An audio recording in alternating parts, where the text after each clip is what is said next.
This episode may contain strong language and adult themes. Viewer and listener discretion is advised.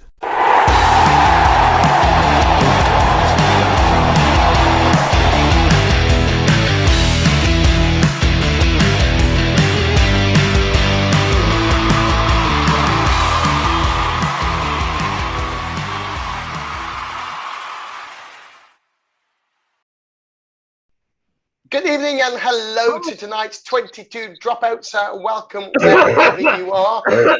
Welcome if you've got COVID. Hello, Chris. Hiya. Sorry. What can we say?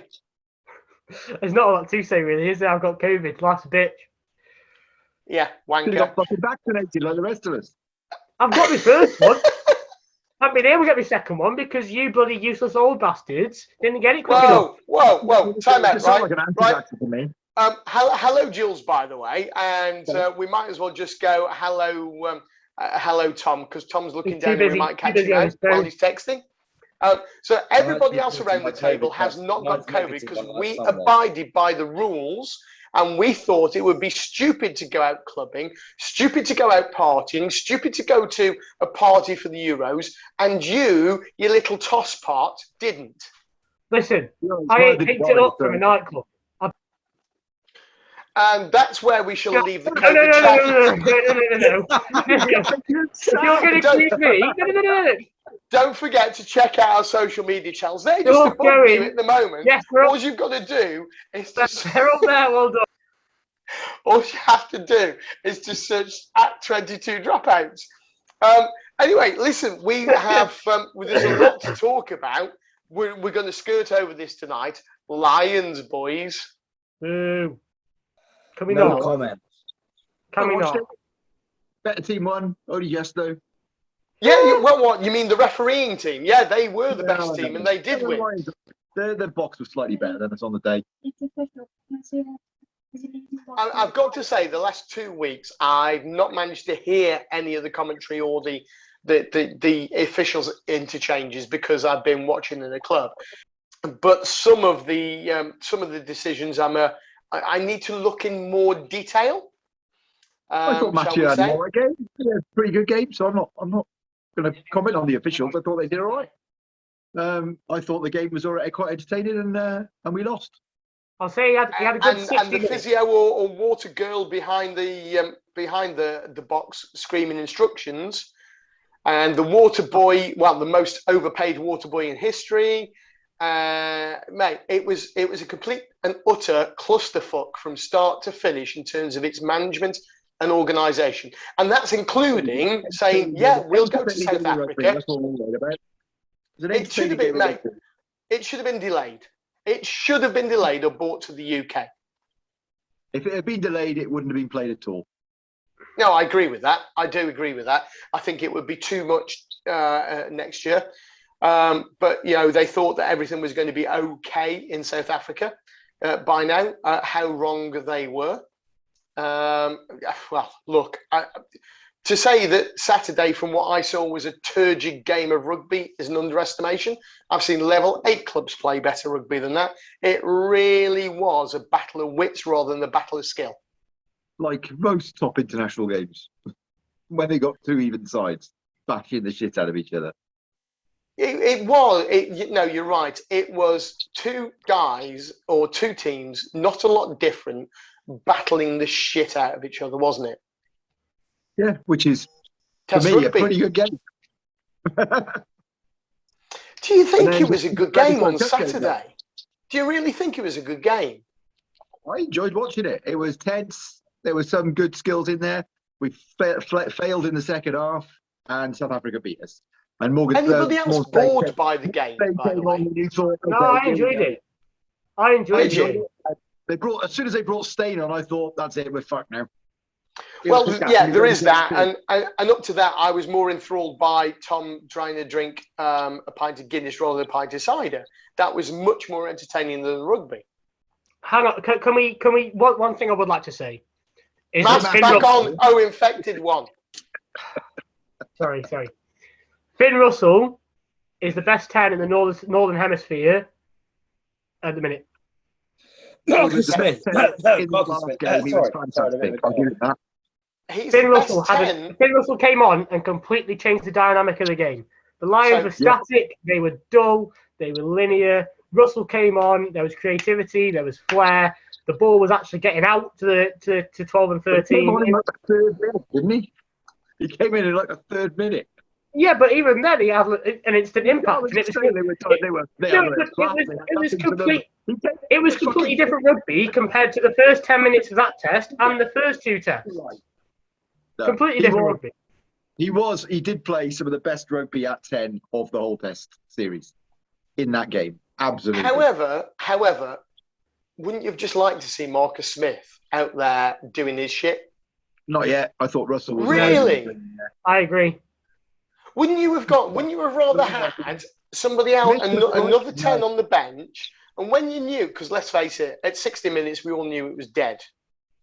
We were not going forward. We were not taking ball the way we should have done. We were not winning the collisions. We were not winning the rucks because we did.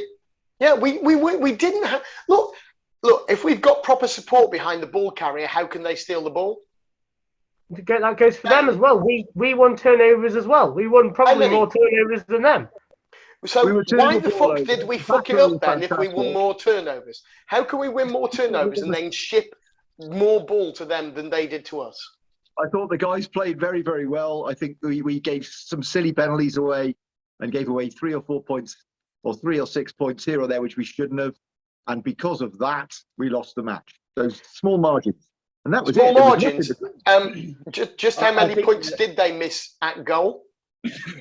Doesn't matter. They missed it. That's their fault. That's not on us. That's them. I think that there were the things that made the difference in the game. Two tackles where players went far too high on a player that is known to be elusive. They were tackles that should have been made, really. At least got better contact, but they just went far too high and got shrugged off straight away. So that's an easy 5 points that we lost straight away there. Maybe they've been taking lessons on tackling from Owen Farrell. I don't think so. Also, a bit of I'm sure he regrets it massively, but a bit of a fuck up moment from Tom Curry on quite a strong driving ball, which was heading quite quickly towards the line. So I think if we hadn't mucked up those 2 key areas, we could have been an extra try up, and they would have been a try down. No. The third was Liam Williams not giving that fucking pass to Josh Adams. You're true there. You're right there. There was no cover, and that was an easy 5 point. That was take that and the 2 easy kickable kicks that they missed, and it still could have been a draw. No, because they would have had 5. Listen, we could talk if or buts. We would have had 5 or 7 more. No, look, if my granny had had a dick, she'd been my granddad, okay? Ifs don't matter, results matter, and that's all that counts. But anyway... you know what really would have turned the game over for the Lions? And that would be if they scored more points than the Springboks. Crazy. Mind blown. I can't believe revolutionary Jules. We lost. Suck it up, boys. They played better. They scored more points. End of story. It's fucking rugby. Let's have a pint with the Saffers. Now, whilst I agree with you there, and hashtag you heard it here first, if we'd scored more points than them, we'd have won. And the same if that my granny had had a dick, she'd be my granddad. Because we didn't. And it's as simple as that. I don't think that if we'd played, better, I think we played terribly as well. I think some of the, and of course, COVID has played its part. We can make excuses all day long. But they didn't look like they gelled as a team to me. They didn't look like they could read each other. That was the big thing. Whereas the Saffers, of course, it's one team, one nation, playing guys from 4 nations and who come together within a short period of time, which is always very, very difficult. But it is what it is. It was what it was. It will probably go down as the worst. And certainly, and I'll guarantee this, and if anybody wants to put money on this, I will put my house on this. It was the worst attended Lions test in history. I reckon you can back that money now, Mike. I reckon you can back that now. I thought I could. Now, what about the other 2? No, I mean the whole series. The whole series. Whole series, Now, yeah. now, I only want to go to the warm-ups. No. Now, anyway, listen, it's time to introduce our guest for tonight. Now, this guy has worked with many of us over the last couple of months. It's a guy who has been running the Ultimate Rugby Sevens for a couple of years, despite hitting COVID as well. Now, Barney Pascal joins us tonight. Hello, Barney. How are you? Very well, thanks, Mike. How are you? Well, as you can tell from our chat about the Lions, we're all very well, but not very happy. No, I get that. I can understand. What was your take on the game? Well, I was in a pub with some technical issues and a load of 2-year-olds. So the ability to really get amongst the detail, like you lads, is a little bit scoffed, unfortunately. But from what I did see, it was, to be fair, a little bit what you've all said. I thought that they probably didn't gel as well as we would have liked them to, I suppose. Maybe that's a bit harsh considering, they've got to come together in a short period of time, and it was a bit of a tricky year this year with COVID and everything. But do you know what? I actually said, and I'm not just saying this because I happen to be sat with a bunch of referees, but in the second test, I wondered whether all the sort of shit that Razzie had been given had got into their heads a little bit, and maybe I was just sort of looking for it, but I just felt like there was a little bit going their way, and fair play to if it did. To be honest with you, it's good sort of tactics, I suppose. But there we are. If you can do it and get away with it, why wouldn't you? But you're right. It's only the same. It's a bit of sledging, isn't it?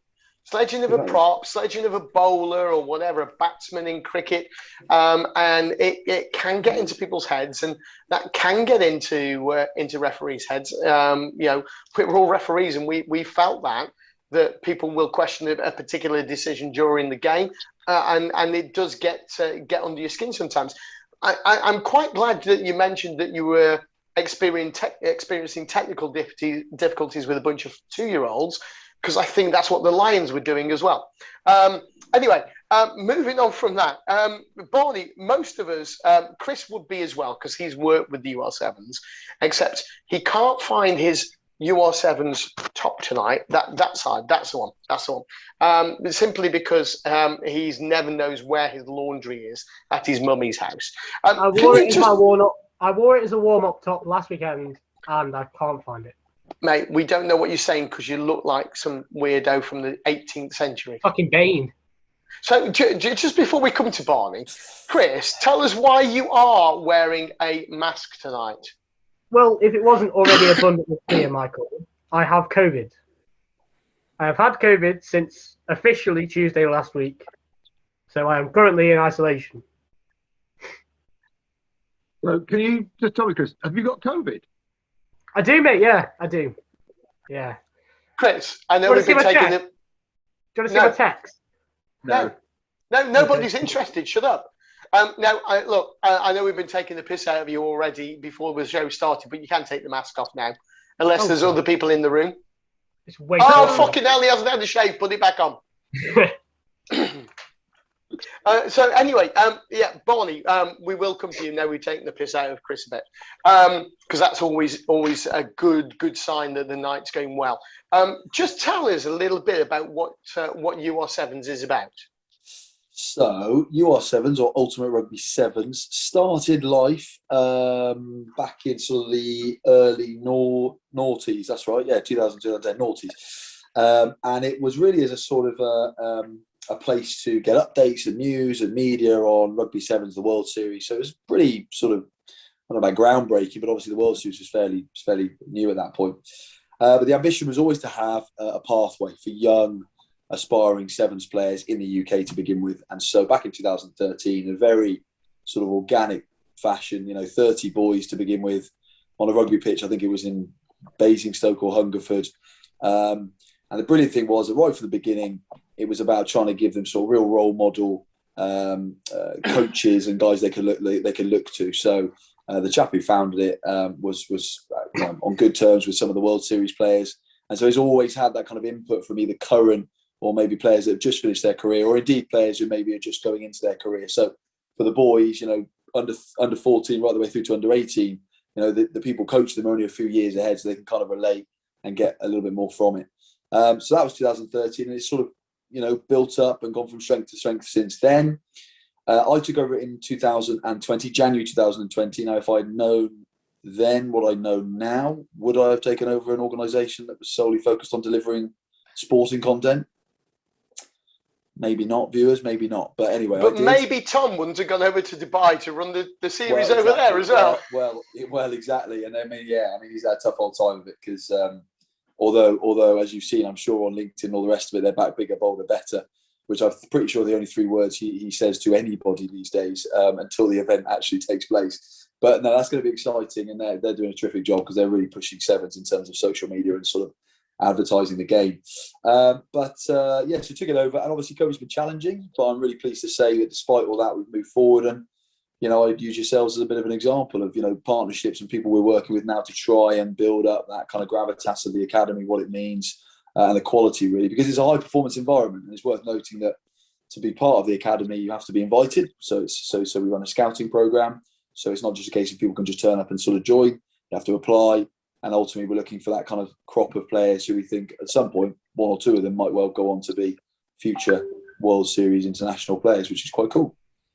And how would a player, based on the fact that it's from quite a young age, under 14s to under 18s, how would they apply, or how can they be scouted? So the scouting, again, pretty straightforward model, if truth be told. It started kind of in the southeast of England, and we would go to, our coaches, scouts would go to local schools tournaments. So to be completely honest with you, largely in the sort of private public school sector, as you can imagine, the Epsom colleges, the Wycliffes, the Sedberghs, they'll have their tournaments, so they'll run up and down the country. We'd rock up to those. Obviously, let people know first. That's important when going to tournaments with children involved.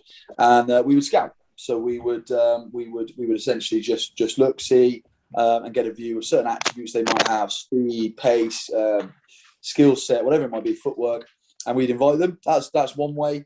That's now actually morphed a little bit because we've had to, because of COVID, because there were no tournaments being run.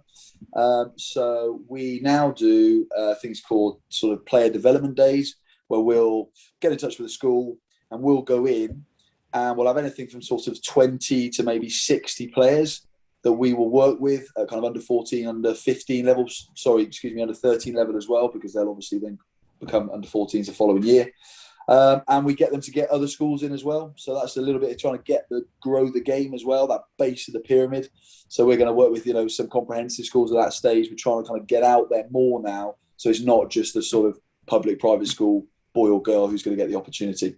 And in terms of application, pretty straightforward. They get in touch with us on Instagram or now through the website, and they'll send their CV and a couple of references. That's how it works. Super. Well, look, we'll talk a little bit more about that in part 2. But right now, we're going to take a quick break, and we'll see you right after this.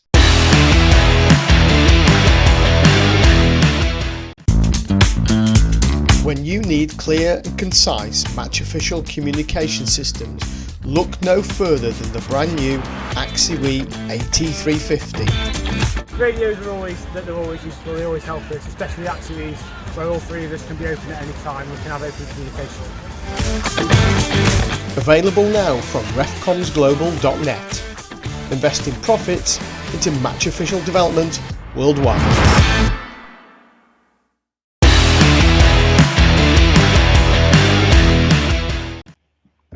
Welcome to part 2 of tonight's 22 Dropouts, where we're talking all things UR7s, as you can tell from here, with tonight's guest Barney Pascal, who runs the program in the UK. Hi, Barney. Now, before the break, we were talking about what you've been doing and obviously the challenges of COVID. Now, you said people can get in touch with you if they think they've got skills. On the website. Just tell us what that website is and what they need to do when they get there. So www.ultimaterugby7s.com. It's a brand new website. We've been working on it probably for longer than we should have been, but it is new, so you can crack on and get in there. And there's a contact us page, and on that you have the opportunity. In fact, actually littered across the website, it says, do you have what it takes? Apply now. If you click on that button, there'll be a screen, and you can put your details on basically, and then we'll get back in touch and get the ball rolling. Nice. Now, 2020, 2021 has been a little bit challenging, to say the least, for everybody. But to be fair, mate, you put on a pretty bloody good show this year, haven't you? Well, we've done our best. I mean, it was tricky because, so what would it be? Yeah, so 2020, the summer of course, we were sort of waiting to see if we were going to be able to run residentials, for example. I feel like we've been doing that for a long time, sort of waiting. And inevitably, it dawned on me that actually we needed to get ahead of it because it just wasn't going to happen. And our residentials, just so you know, are the boys and now girls will come to a school in the region. So we've got 3 regions: South East, South West, and North, and they'll stay there for anything from 2 to 3 nights. And we'll run essentially a residential, high performance residential over that period of time. So we couldn't do that because of COVID. So instead, we sort of adapted. We ran a full day. We didn't do the overnight stuff, and we, like so many companies and businesses and organisations, we went quite virtual as well, trying to give back to the players. So we did that.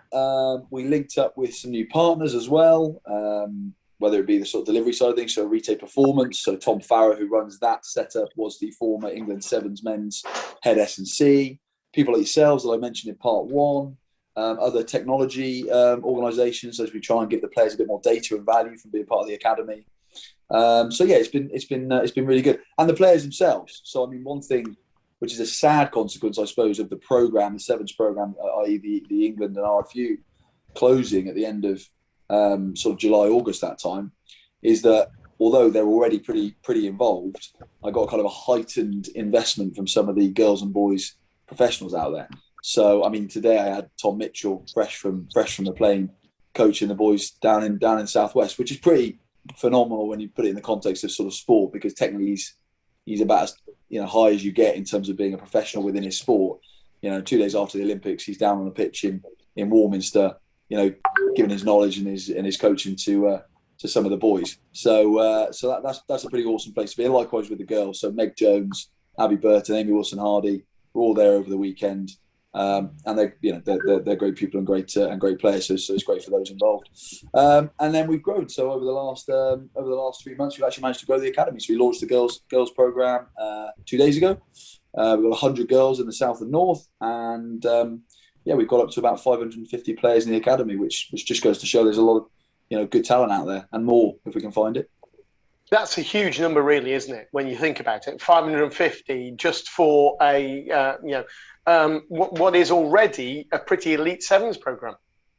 Yeah, I mean, look, I think we got to be mindful of making sure that we kind of keep that essence of being a high performance environment, but at the same time giving people the opportunity. Because I mean, I suppose the ambition and the great thing about Sevens is, if you look at Celia Konza, for example, who's one of the female Sevens players. I mean, she's essentially an athlete. She's got an athletics background. So the transition for a lot of people out there who may not have the core basic rugby skills, but have got a phenomenal track record in terms of athleticism, or that sort of thing, that I think is where Sevens can be really powerful for those types of people. They get involved in the game, and then we've got to be mindful that Sevens has always been a bit of the little brother to 15s, right? Remains that way. But I think actually it's a huge compliment to that game as well, and there's loads you can do to link the two in. A lot of our players are DPPs, academies all over the country. So we link in with those, and we sort of have that symbiotic relationship, if you like. No, that's great, mate. And obviously those residentials, now that they are back again, they're really important in terms of player development, aren't they? Yeah, hugely. I mean, they're really the opportunity to be serious about it. I mean, it's about enjoying yourself, and it's about expressing yourself. Obviously, that's a huge part of the academy. And any academy, I suppose, but it's our opportunity to really get amongst it. So, the boys are in Warminster today, and we do a lot of off-field stuff as well. So it's the opportunity to go, right, look, let's get an understanding of the game using an example from the World Series, and let's let them get involved in why did that player make that decision on the pitch, and so on and so forth, using the coaches and the players that we link with. They're as we speak doing a sort of life as a pro session with Meg Jones, who's zoomed in because sadly she must have been out partying with you, Chris, because I think she got a positive COVID test as well. So you can talk us through that. He wishes, mate. He really wishes. Yeah, exactly. It's a great opportunity, and it's a sort of marquee event, if you like. It's the beginning of the season. Then we run sessions over the course of the year. But yeah, absolutely, it's what the boys look forward to. It was desperately disappointing not to do it last year, and it's great to be back doing it this year. Now, one of the things that's happened this year is that Sevens Ref has been involved with the tournaments that you've done, which have been 4 during May, culminating in the Bank Holiday Monday. How did you find that? Well, without blowing too much smoke, on a serious note, it was exactly what I'd hoped it would be, quite frankly. And I know, Mike, we reached out kind of back in the COVID times to each other. And I know you'd actually spoken to Tom, i.e. my predecessor. But inevitably with these things, sometimes they take a bit of time to get off the ground. But, for us, it's about trying to just increase, again, that professionalism. And I remember saying to you on the phone, I think the danger sometimes with sevens tournaments, some of them have obviously got to the level and the size now, Bournemouth, Rugby Rocks and others, where there's that real pizzazz and that showpiece around them, if you like. But others, I think, can fall a bit flat sometimes. You kind of turn up, it's maybe a bit disorganised, and there were lots of great ones. But do you know what I mean? And I think I didn't want that to be the case with us. I wanted us to be right at the top end for grassroots, as opposed to sort of senior and adults. And so, with Sevens referee being able to say, almost go, right, Mike, that trust that we've essentially built up to know you're going to bring, a great team of enthusiastic, similar sort of emphasis in terms of young and wanting to develop themselves as sevens referees and referees in general. Great ethos, linked perfectly, great harmony there. And it was, being completely honest, the sort of weight off my shoulders, knowing that was where the tent was, and that the referee was going to turn up at a pitch on time, looking sharp, and ultimately give the players an idea of, with the greatest respect to the referee, what it was like to kind of be in that environment. Touch judges, for example, at that level. It doesn't always happen for a lot of these players. That's what you want to give as part of being in the academy, that experience. So it's been really successful from my point of view. Well, I'm so glad we could help with that, and thank you very much for your lovely comments. And one of the things that we want to do as we move... Sorry, Jules. I missed you there, mate. And then I looked at Mike and I thought, how can you be talking about you lot? Well, Jules, if you'd have made it over this weekend, you'd have known what Barney is talking about. I could have raised that age group up.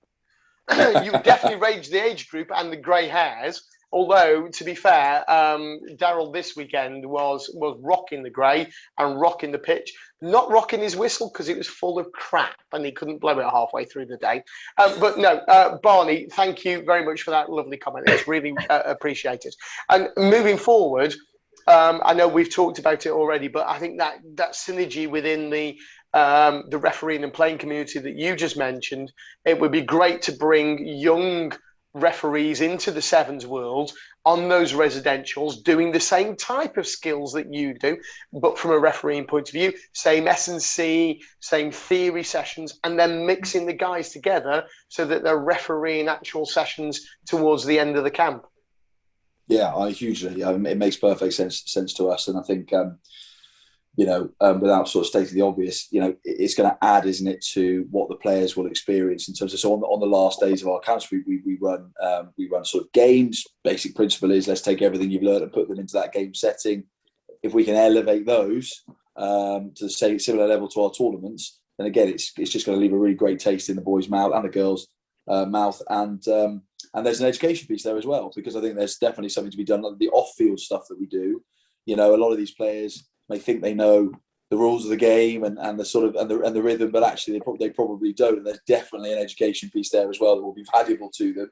And then on the flip side of that, for you guys, essentially for a group of referees want to develop themselves and learn more about sevens in terms of just having that opportunity. We've got lots of opportunity because we've got loads of boys and girls running around playing sevens, so it works. I think that helps as well, in that if you can get a group of referees working with a group of players when they're young, you build that rapport and you build that work, and you can see the work ethic. The players can see the work ethic of the referees can see the work ethic of the players. It just builds that respect level at a much younger level than we normally get, and they can carry it through all the way to their senior life, all the way up to their elite lives. Yeah, no, absolutely. I totally agree. I think sometimes with again, I don't know how you guys feel about this, but the whole 15-7s piece, I think there's an almost an expectation that if you're running out on a 15s pitch, almost at certain schools and certain sort of competitions, there'll be a certain standard of referee, and I think it's important the sevens gets that same. Because I think even the refereeing world is kind of like, well, I'm a referee, and that means I'm a 15s referee. But every now and then I might do some sevens refereeing because it's the summer and people play sevens. Let's actually make it a thing in its own right, almost like. I work a lot with the sevens in Europe, and I totally agree with you there because it's a slightly different game, and you have to in sevens you can make more mistakes in a 15s game and have less an impact. If you make a mistake in a sevens game as a match official, it's a try, and that can be match altering. So you need to be, absolutely. for me, a higher standard, much quicker, fitter, work harder to be a good sevens ref than you do to be a good 15s ref. No, you're absolutely right, Jules. And wouldn't it be great if we could introduce young referees to those young players and, as you say, build up that rapport so that they can both go on their journey together and come out the other side not just enjoying each other in the rugby sense, but also having that mutual respect so that they might see each other again on the world stage in a few years' time. Exactly. I mean, we do this with Rugby Europe a lot, and we have in the past when it was FIRA, in that we have camps every year where referees would go along and players would go along, under 18s usually, and the coaches would come in from all over Europe. So you get 2 or 3 countries together, send all their under 18 or all their under 16 players to one camp for a week. 5 referees from each country would go there, so you get up to 15 referees. Sometimes you couldn't get that many there, so you'd usually get between about 10 and 15 referees there, working with maybe 30 people from 30 kids from each country. So you get 90, 100 kids, 10, 15 referees, all working together, and then referee trainers, coach trainers, all working in an environment for 4 or 5 days. And they could all then stay in the hotel, get to meet people from other countries, work together on their game, and then all go home and take it back to their own countries and work on it with their own people. Exactly. It's exactly what I think globally that's what we want to do, isn't it? I think it's something that's really important for both sevens and 15s. For rugby in general, really, is the use of referees within training. I've been lucky that I've gone down to a couple of the Gloucester Academy sessions, helped them out with a little bit of refereeing advice, just watching their sessions, and it meant that one thing that they were trying to practice within a mall that was completely illegal that they had no idea about. And I was able to highlight it to them, and they didn't take it there forward into the academy season, and their mall was quite successful. So I think it's something that for both 15s and 7s and rugby in general could be used to great effect. You're absolutely being awesome now, Tom. Sorry? Are you claiming the glory for them being great? Oh, obviously. And hashtag you heard it here first. I coach some of them anyway.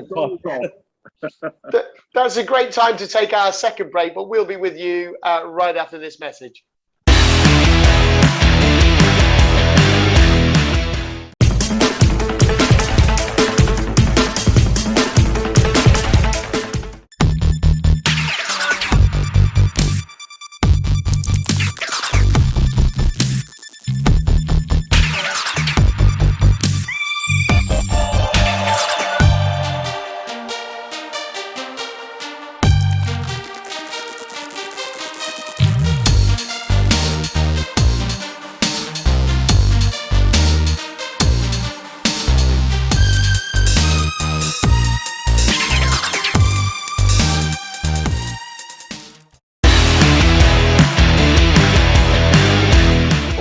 To of tonight's 22 dropouts. Don't forget, you can check out our social media channel if Julian ever updates it and Chris updates it. Hang on a minute. Hang on. Yeah, Chris, I've just decided to add you. Julian, just show them where they can look. Just look up there and search for @22 dropouts, and you'll find us there. Might be a bit out of date, but we'll try and get up to date as soon as possible. To be fair, though, when we're actually doing the UR7s tournament, it was pretty up to date. And if it's not up to date there, go to LinkedIn. where we try and keep it more up to date. Anyway, Barney, before the break, we were talking about your plans and how the residentials more than anything else at work and how people can get involved. What thoughts have you had about getting people from overseas involved? Is that something that you'd like to do? Yes, short answer. Slightly longer answer. So we've had people. We'll inevitably get people reaching out to us. We'll get coaches from other countries saying, "Look, do you do any coaching coursing stuff?" And that's something we're really interested in as well. And sort of getting that kind of, if we can build up a repository, perhaps maybe for coaches to be able to access. But around the player stuff, we have had conversations with Brazil. We've had conversations with Nigeria. We've had conversations with India.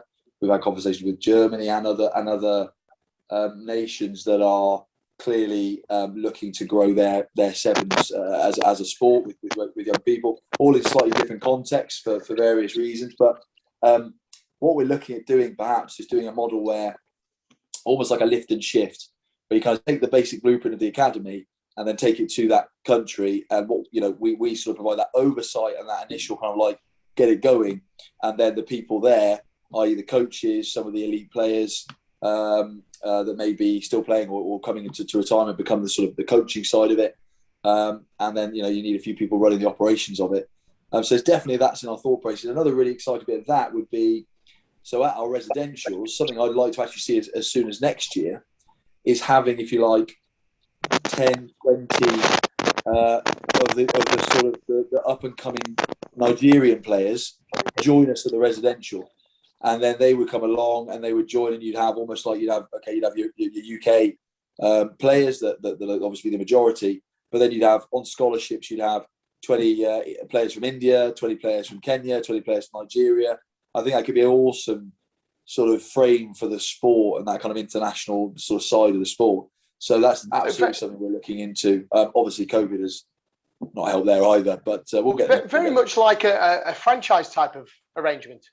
Exactly. So that's good, because when you want to go to Africa and when you want to go to USA, we've got it covered, mate. And when you want to go to Sweden, Jules has got it covered. And when you want to go to Malta, Sam, who can't be with us tonight because he's making up excuses to spend more time with the girlfriend, he's got that covered too. He's working. Well, there we go. Actually, on Sweden, we've got a chap who play. Because the other side, of course, of UR7s, which is a bit historic as well, is always having a good touring side. So our touring side is the UR7s Wanderers, which only enters into international tournaments, and I've been doing that since sort of 2008, 2009. And we've had a few decent players over the years, as you might sort of imagine, with the network and so on. One of those is Andrew Daish, who is now coaching Sweden, I think, under 18s. I saw him last weekend at the Sevens. He was very happy because his team won the Swedish Nationals last weekend. There you go. And he was really top boy. He's coaching the under 18 side as well, and he was in Riga with us the week before. Yeah, he's a great guy. I actually toured with him my first ever tour, and then our last tour, which was Vegas 2019, where we actually got to the final, which was good fun. He played in that one as well. He's a top boy. He's got a little bit of there's a side to him. Like, he's got this theory about drinking 3 shots of espresso and about a litre of cream every morning just to get him going, which, look, whatever floats your boat, I suppose.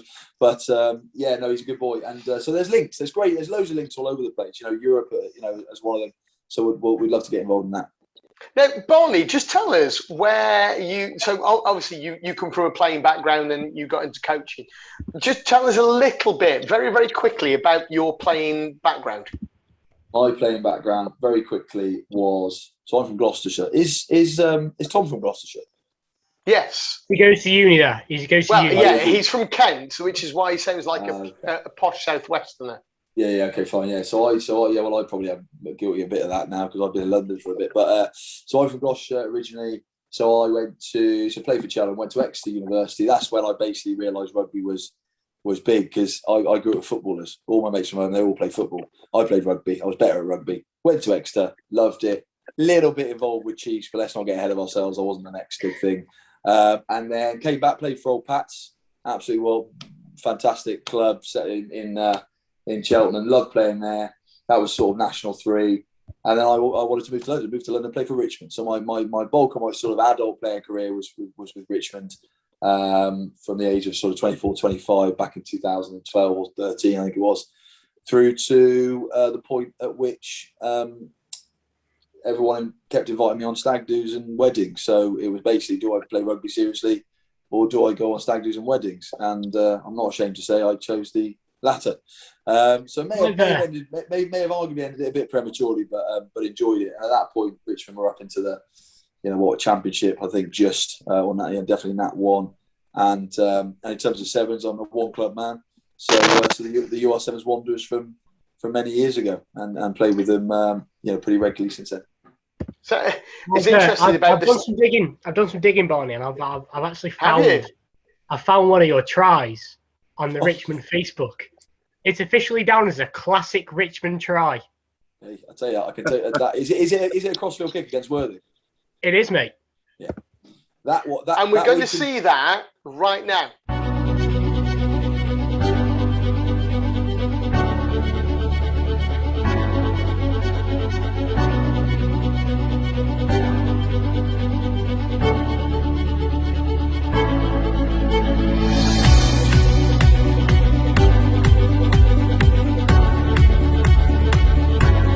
I can tell you that week in training, Worthing were one of our biggest rivals. That was a huge game for us. In that week in training, we'd said, for some reason, somebody popped up. We haven't done a lot of crossfield kicks this year. I got up from being probably hit by someone. I got up from a tackle, found we had the ball, stuck the big cross in the air. And fair play to Lukey Cousins, who was our tell at the time. He stuck it right on the sweet spot, and I went over for the try. We won that game, so there we are. Happy days. Beautiful. Listen, I'm not a glamorous rugby player. I'm an outside centre, and I am not an elegant rugby player. All right, you can see, as you can see. But it kind of all this, you can see it goes right through my body into the way I run. So if you're imagining Henry Slade, go to the other end of the spectrum. That's the kind of 13 I was. Now, we've got two things to cover off tonight, mate. One of which is the classic this or that quiz, which we're going to come on to in a few minutes' time. But first of all, I'd love to know, and I'm sure the rest of the team would love to know. Playing in the Southwest, then playing for Richmond for all those years, what's the best practical joke you were either involved in or had played on you whilst you were a player or on tour? Oh, blimey, alrighty, Mike. You're going to make me think the best practical joke. And to be fair, mate, we've had some crackers on this show from some players that you wouldn't think would divulge what they said. Well, and this is the thing, because of course what goes on tour goes on the group chat. We know must go on group chat. Exactly. Yeah. Must be taking photos of and catching in the pocket. I've noticed that. You see, when I was a player, it was what goes on tour stays on tour. Now it's what goes on tour goes on WhatsApp. Yes. What was about?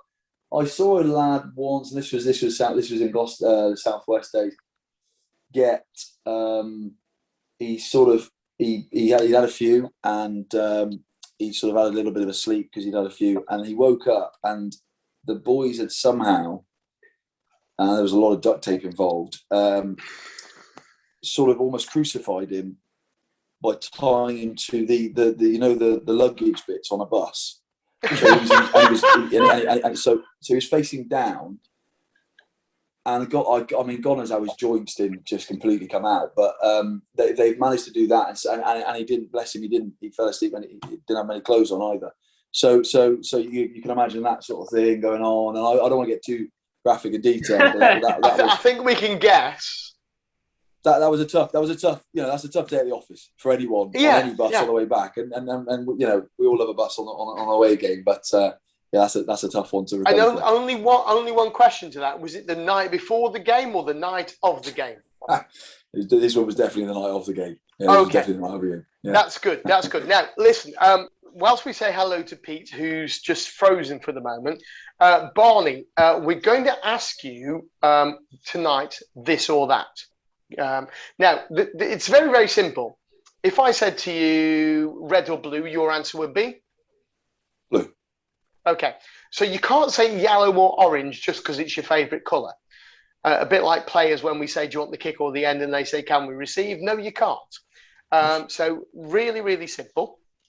All you've got to do is give me the first answer that comes into your head. There are 90 seconds on the clock. And Julian, will you please put 90 seconds on your invisible watch, please? Go on. Very Ready? good. Okay, so tell me when. Go.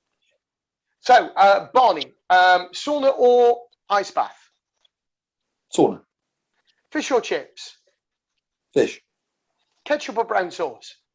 Ketchup. Netflix or Amazon? Amazon. TikTok or Tinder? TikTok. Cardio or weights? Cardio. Xbox or PlayStation? PlayStation. Golf or gym?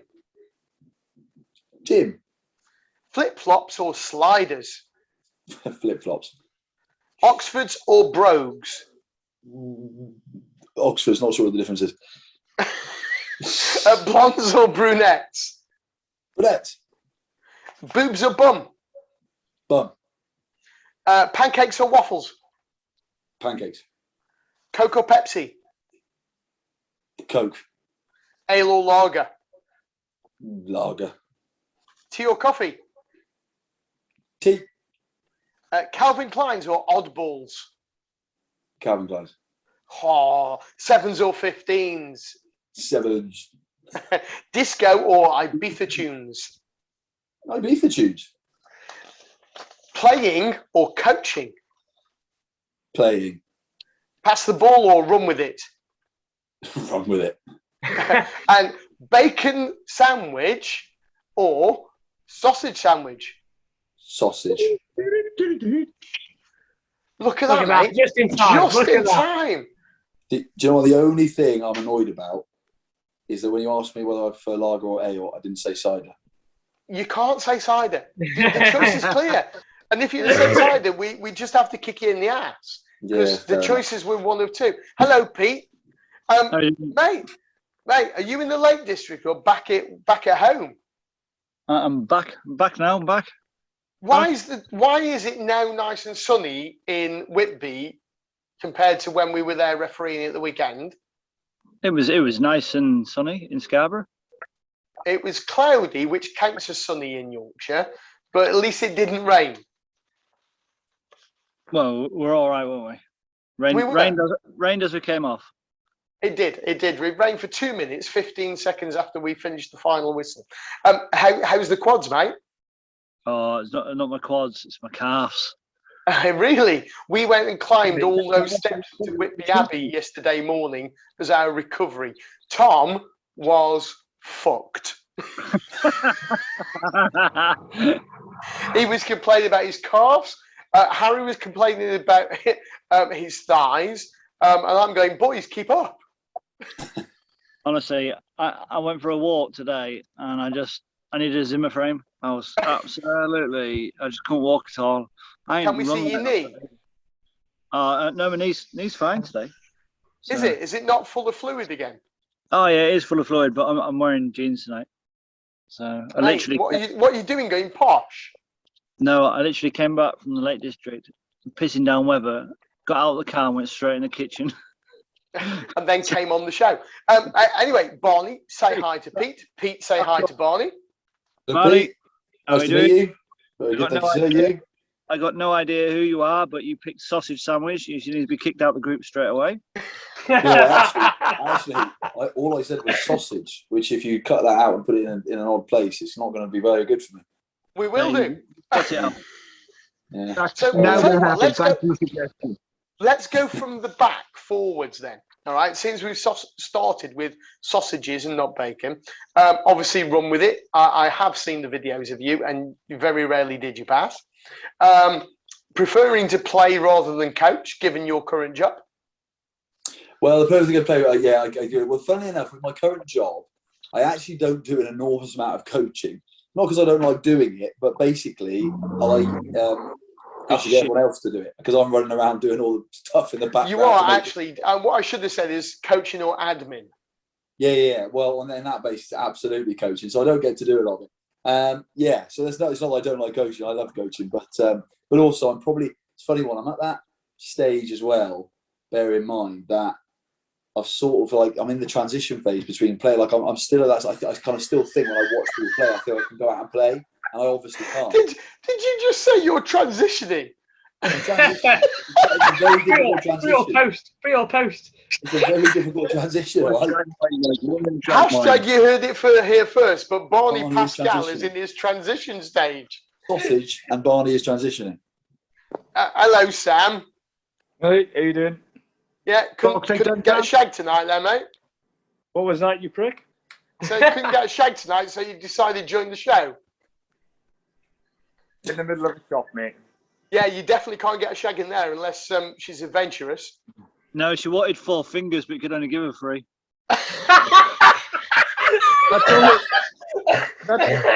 That's only because I use my right hand.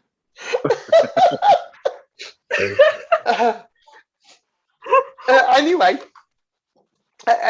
going backwards, you went for Ibiza rather than disco, mate. Come on, you asked for disco when you were at Dings. I know you did.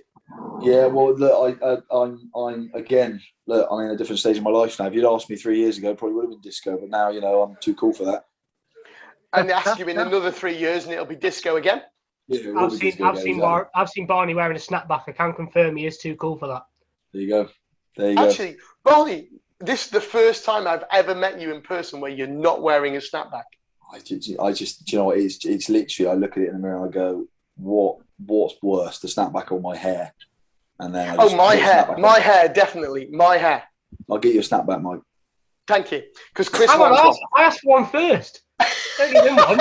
I've got a few in. I tell you what, I got for you, boys. I've got some nice beanies in for the winter, so you can all get one of those. There you go. I've covered up my hair now. 7s, obviously more than 15s. Calvin Klein's not our balls. I was shocked by this, mate. I was shocked. There's an old school. I'm a bit traditional, and there's something about Calvin Klein's that's just old school and nice, and it just works. Old ball scares me. You are the face of change, though. You are change. You are the influencer in 7s, and you need to embrace the change. Yeah, I do. You're not wrong. That's it. I've got to say, mate, there are no wrong. There are no wrong answers, but there's only one right answer in this. Yeah, no, totally get that, and I can't imagine and now what we're going to do, just for a change, we're just going to focus on Julian's cushions, not your oddballs at the moment, because Julian's cushions are really cool. Oh, hello, Julian. We've just been looking at your cushions, mate. Yeah, he's in the transition phase. Transitioning from referee to coach, yeah. So tea or coffee, well, it's neither here nor there. We just put that one in just to see whether you're a lager or an ale drinker, because we don't like cider because there's too many calories, as Tom will tell you. And the dental assistant on Saturday or over the weekend told Tom he is no longer allowed to drink dark fruits cider. Not just for the calorific content, but because it will destroy his teeth. So, Coco, thank you. Your advice has been taken, and we will make sure he follows it. Pete? The first problem, of course, is that he's drinking dark fruit cider, which isn't cider. It's Coca-Cola with dark fruit in it and alcohol. Hashtag you heard it here first. Coke or Pepsi? Well, mate, in Las Vegas means you're not going out to Las Vegas anymore unless you say Pepsi. So after 1, 2, 3, say Pepsi. 1, 2, 3. Coca-Cola. There you go. You're going to Las Vegas. Pancakes or waffles, we don't care because they're the same thing, just thinner or thicker. Brunettes and bums. Hang on now. Oh, brunettes and bums. Okay, yeah. Brunettes and bums. I don't know. You put me on the spot. It's not a wrong answer. It's not a wrong answer at all. Is your missus a brunette? Well, my wife's brunette and she's got a nice bum, so I suppose there that kind of justifies the answers, I guess. Easily justified. That's by the way, that's a subjective view. I'm not sort of saying that's official, hasn't been rated by any kind of body or organisation. It's not a US view, it's a Barney view. Barney, put her on, we'll race her. Well, yeah. Welcome, exactly. Now, flip-flops or sliders, okay, we would all go for flip-flops unless you're a referee who needs to take off their boots for 20, 30 minutes between games. Look, I'm not I won't lie. I'm just not in that generation. Like, what is a slider? Where like, I think to be fair, That's they're a around slider. before me, and then It's a now they're slipper. around again. It's for old men who wear socks with them. Yeah. Although to be fair, at the residential yesterday, I looked like a clown because I was wearing a pair of socks and a pair of flip flops. So all the boys. Barney, no. Now then it made sense. Barney, no. Yeah. I'm in a transition phase. Again, you're transitioning again. Transitioning. Now, I'm quite confused by this because you don't know the difference between Oxfords and Brogues. I don't know. You know what? If you put Oxford and Brogue in front of me now, I'm genuinely not sure I would. I don't know if that's it. I don't know what that says about me. Barney, Just remind me of a Brogue. Barney, one's a slip-on and one's a shoelace. No, it's not. One's got a toe cap. That's a Brogue. Roads have working on them. It's the dots and the seam around the toe. That one. Oh, is that a Brogue? Okay. That's a Brogue, and an Oxford is a smooth toe cap. Well, in that case, then I am an Oxford. It's a bit like having shaved or natural. Okay. Which one's which though? Not really. Oxford is shaved, Brogue is natural. Okay, fair enough. Well, at least we know what Chris is up to. Chris is up to all sorts. I'll save that. And to be fair, most of the first questions don't matter, like sauna and fish and chips and ketchup and brown sauce. It's all a ruse to get you to the TikTok or Tinder question. Because it makes you think, doesn't it? Well, the thing is, it genuinely doesn't. And I mean, you take this as you would. It's probably incredibly dull, but the reality is, I miss Tinder because I've been with my now wife since I was 25, and I'm pretty sure Tinder may have just been. I don't know. I just miss Tinder, so I don't know about Tinder really. I've never used it. Right. And so what you're saying is you weren't around. You weren't around for Tinder, very much like I wasn't. I thought when you said you missed Tinder, it's because you wanted to go back to it. I miss Tinder. I do miss Tinder. Yeah. These walls are thin. So what you mean is you don't get Tinder, like I don't get TikTok either, because I'm too old. I've never been a prolific. I mean, again, sad to say, but I've never been a prolific user of Tinder. So therefore, I have to say neither have I. So on that, we'll have a fist bump. There you go. I think one night we should do a night where we control mine and Tom's Tinder and see if we get anywhere. Well, you get gay sailors from Cornwall. I get gay sailors from Plymouth, apparently. Chris, you reckon you're going to get on the live TV show? You're going to get some hits on Tinder? Not a fucking chance. But it'd be funny watching me fail, wouldn't it? Chris, let me charge your Tinder account. Okay. Not a fucking chance. Let me charge your Tinder account and you'll get fucking brutalised. I can tell you exactly what will happen if Pete gets hold of your Tinder account. I think there's a little bit of a generation gap there, Stenny. I'm not going to lie, mate. No, only a little bit. No, Chris, it'll be fine. It's a game of numbers, from what I understand, mate. It's a game of numbers. You just got to increase the radius. Yeah, 100%. Increase the radius and be willing to travel. Well, the thing is, though, right, the amount of travelling we do for rugby, I keep getting matches with random birds from all over the fucking place. Most recently, from Plymouth. I've had 3. Pirates. 3 from Plymouth. What? Has a ship just docked? Pete didn't get hold of your phone because you'd be getting random guys from Plymouth if he had.